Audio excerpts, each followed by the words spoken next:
Acaba de ser lançada uma nova edição do livro A Francesa, a Belle Époque, do Comer e do Beber, no Recife, já reconhecido pelo Prêmio Jabuti em 2015.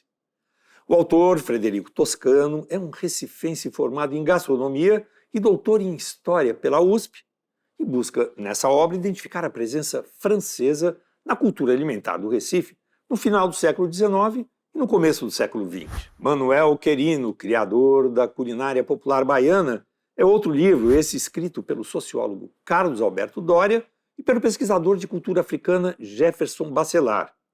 Ele foi lançado no ano passado.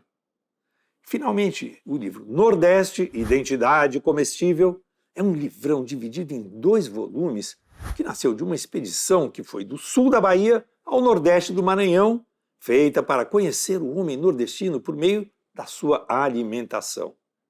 A gente ouviu o autor desse último livro, o jornalista e antropólogo Bruno Albertin, também recifense, aliás, como eu, que fez uma provocação ao nosso convidado especial de hoje, o Zé Cabaleiro.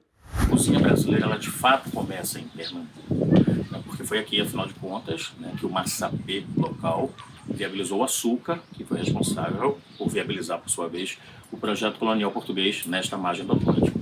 Então aqui foi surgindo, né, uma cozinha tropicalizada, né, de origem ibérica, com uma larga tradição de uma doçaria muito extensa, porque afinal de contas o açúcar que viabilizava aquele momento histórico estava ali ao alcance das mãos no quintal. Como também temos uma cozinha salgada, que ética e esteticamente traduz essa cozinha de origem ibérica. Bom, há uns 8 anos, aliás, 2 anos foi o lançamento, eu viajei a região inteira para fazer uma pesquisa que resultaria no meu livro Nordeste, Identidade Comestível. Ao chegar no Maranhão, eu me deparei com o seu Tunico, grande embaixador de São Luís, que é um dos comerciantes conhecidos de tiquira. Tiquira é um destilado feito com mandioca. E seu Tonico, então, me contou uma série de lendas, né, histórias que envolvem o consumo da tiquira. Ele fala que se a gente beber aquela cachaça de mandioca, não se pode ter contato com água doce, tomar banho de rio, por exemplo. E seu Tonico contou que uma vez tomou a tiquira e, inadvertidamente, entrou numa cachoeira lá no Maranhão, ficou imediatamente embriagado, como se por passe de mágica, e acordou alguns dias depois no Rio de Janeiro, não sabe dizer como. Então eu queria perguntar para o Zeca, que está aí nessa conversa boa com a gente, se é verdade que não se pode misturar água doce com tiquira e se ele sabe essa história lá do seu Tonico. Essa história da tiquira do seu pai é verdade? Ou só você não sabe disso? Não, deve ser verdade. Você é recifense, a gente esquece que você é recifense, né? Você é tão, a gema do ovo. Você é tão paulistano, de certa maneira, que a gente esquece. Cara, meu pai é uma grande figura. Ele está com 98 anos, venceu o Covid agora, há pouco tempo. Que bom. Falei com ele há 2 semanas, falei, e aí pai, rumo ao 100, né? Falei, eu só não quero virar bicho, ele falou. Só não quero virar bicho. Jacaré, por exemplo, né? É uma figura muito ativa e tem uma história, vou tentar sintetizar aqui. Ele estudou farmácia, teve uma farmácia por muito tempo, era professor de português e biologia, e ele, na cidade onde eu vivi a infância, só não nasci por acidente, nasci na capital, mas meu coração está dividido entre as 2 cidades, se chama Arari, na Baixada Maranhense, uma cidade povoada por portugueses e árabes. Meu pai, inclusive, é filho de um casal sírio. E ele virou uma espécie de curandeiro, assim. Ele fazia pequenas cirurgias, fazia partos, ia no meio da madrugada fazer parto lá e voltava com patos, galinhas de pagamento, sabe? Essa história dá um filme, né? Dá um filme. Dá um livro, Torto Arado, por exemplo, tem um personagem meio assim, né? Meio isso. É um personagem assim profundamente brasileiro. E a partir de uma certa idade ele começou a fazer umas beberagens que a mãe dele fazia. Baseado naquelas especiarias, cravinho, erva doce, anis, aquela coisa bem do Oriente, né? Muitos sabores, assim. Ele começou a fazer umas pesquisas, comprava cachaça de alambique e fazia, continuou, de certa maneira, uma coisa que a mãe dele já fazia. Então ele batizou, é um artista, ele batizou, tem uma que chama Bom Que Dói, que é uma mistura de mel com não sei das quantas, e ervas, e tem outra que é a catuaba composta, que é o carro-chefe lá dele, que ele faz também, mistura um monte de coisa. Mistura um pouco as garrafadas. As né? garrafadas, Mas ele é cheio dos mistérios, ele não dá receita, ele tem um componente, um ingrediente misterioso, ele é marqueteiro. Tá certo, tá certo. E ele ficou famoso. Já deu entrevista para Ana Maria Braga, sabe? Já foi lá na casa entrevistar, ele tem uma oficinazinha. Banda do Martinho da Vila, do Zeca Pagodinho, da Alcione, vão lá e compram. Maravilhoso. Vão na casa lá comprar, ele fica felizão, porque ele adora essas relações públicas, assim. É uma figura. E ele vende também, comercializa tiquira, então é bem provável. Ele já contou muitas histórias, então é muito provável que seja verdade. Ou que às vezes mistura as histórias também. Né? Diz ele que tomar tiquira e tomar banho de água doce é que nem, digamos, é que nem comer manga com leite, né? Isso é uma lenda mais do sul, assim, né? É que dizem que essa lenda da manga com leite foram os fazendeiros que criaram para que os escravos não comessem as suas mangas, né? Exatamente. Eu já ouvi essa história aí. Sim, sim. Então, no caso da tiquira tem toda uma lenda mesmo, porque tem um grau etílico altíssimo, é uma bebida meio roxa, lilás, assim, transparente, lilás, e ela tem um grau etílico altíssimo, vai até 58, 57, 58. Não, teor alcoólico maior do que absinto. Maior do que né? absinto. É uma loucura. Então, eu, por exemplo, já não tomo mais. Tomei na juventude, mas já não tomo. Então, Prefere tomar banho? Prefere tomar banho de água doce. Eu quero tomar com seu pai ainda. Vai lá. Aí vai ser divertido, porque é cheio de história. Então tem a lenda que se tomar e se molhar, você estupora, né? Como se Não, fala ele foi lá. parar no Rio de Janeiro, né? Fica craquelado, Craquelado e sequelado.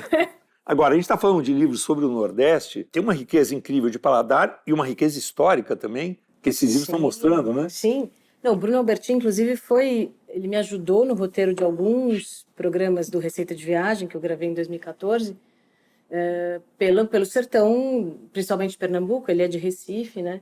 E ele é uma fonte inesgotável de cultura, ele realmente é um entusiasta, ele é uma figura muito importante, assim, para a gastronomia. Ele estuda... Ele é antropólogo, né? Mas, enfim, ele vai a fundo em todas essas raízes e não só a portuguesa, mas também afrodescendente, indígena, e explica, né, como é que aquilo aconteceu em cada região, sertão, litoral, porque é diferente, né? Pernambuco também teve uma imigração síria e libanesa muito grande. Sim, exato. Muito determinante. Assim. Exato. E ainda holandesa, além dos portugueses e dos franceses. E também do ponto de vista ambiental. O Maranhão, ele tem Caatinga, ele tem Cerrado, ele ainda tem um pouco de Mata Atlântica e tem a Amazônia. E tem sertão. Exato. É uma loucura, assim, é inacreditável. E as suas memórias assim, mais antigas do paladar no Maranhão, o que ficou? O que é cara, eu tenho... indispensável, por exemplo, para você? Você chora se você não voltar àqueles sabores? Eu choro quando eu experimento um sabor da infância. Meus filhos falam, pai, você é muito sentimental. Outro dia eu estava fazendo uma caminhada lá no meu bairro e eu senti um cheiro de um assado de panela. Quase que eu bato na porta e me ofereço. Fazer uma marmitinha. Eu lavo a louça, né? Só pra provar. Que era muito parecido, de uma super cozinheira que trabalhou na casa de 3 tias, isso também não é um filme, 3 tias viúvas, para onde eu morei em São Luís já, no centro antigo de São Luís, quando minha família saiu lá dessa cidade, Arari, vitimada por uma enchente que levou meu pai à falência, toda uma história. Os filhos se dividiram, eram 6 irmãos. Eu e a minha irmã fomos sorteados para ficar na casa dessa, até que meu pai reestruturasse a vida e tal. E tinha uma cozinheira lá, Magnólia, uma preta, sólida, linda, cinematográfica, assim, que eu choro de lembrar da comida dela. Porque Nossa, eu tenho uma pessoa assim também. Acho que a gente feijão, tem alguns... Você fala nunca, um feijão... A coisa mais simples. simples. Porque a gente esquece também de falar que assim, as comidas portuguesas no Brasil eram cozinhadas e cozidas por mulheres negras. Então, não é só a receita. É como a gente desenvolve a técnica mesmo. A própria técnica. Assim, que é um negócio que vai passando de mãe para filha, enfim... Obviamente com muita dor e tal, aqui não falando muito dessa... não que não seja falando importante. Só do lado heróico. Mas assim, que difere de Portugal. Por isso que as receitas portuguesas, né, tomaram outras características no Brasil. E é isso, assim, eu tenho uma memória do suspiro, doce de leite, feijão, preto que, assim, é inexplicável. Não, essa moça, ela era uma artista. E aí, uma farofa de ovo, a coisa mais banal, Total. ganhavam. Então, essa coisa que a comida, o sabor do paladar evoca na gente, isso também aproxima muito da arte, né? É aquela coisa de você ouvir uma música e se lembrar exatamente de onde você estava quando ouviu pela primeira vez aquela música, ou o filme. O que te causou. O que te... Exatamente. Isso aí é muito bonito. Sim. Eu estava conversando antes da gente gravar aqui com o Tiago e a Janaína, falando sobre um prato da minha infância, que é um prato que eu acho que só tem lá, que é o maxixe recheado, maxixe cheio. Que toda vez que eu vou, a minha irmã mais velha lá providencia, porque ela sabe que eu sou... Outro dia eu até experimentei Gente, eu fazer, não comi mas isso. não ficou tão bom. Sabe o que é? Uma adaptação da comida árabe, Sim. já que não tinha os ingredientes, não tinha folha de uva, pimentão até tinha Sim. e tal, se faz também com repolho recheado. abobrinha. É como uma abobrinha, uma Sim, berinjela sim. recheada, só que se faz com maxixe, faz um furinho ali. Arroz e carne, é isso mesmo. Mas isso é habitual lá ou é da sua família? É tão bom, cara. Isso é só da sua família ou você Não, encontra? as famílias árabes todas fazem. Aí virou um prato que todo mundo faz. Não, a migração É árabe comum. foi fundamental também, né? Na identidade. Em várias partes do Brasil. Da E cultura tem que alimentar do adaptar, Brasil. né? Porque os ingredientes eram outros, né? Então eles foram se adaptando, é tudo um pouco adaptado, mas é delicioso. Isso é uma memória incrível que eu tenho. Todos os livros que a gente está falando juntam duas coisas, né? Desde o Manuel Querino, que é uma coisa da Bahia, que remete enfim, à migração forçada dos negros africanos. Sim. Aí você vai para os quilombolas, etc, etc. Então cria uma coisa muito enraizada, né?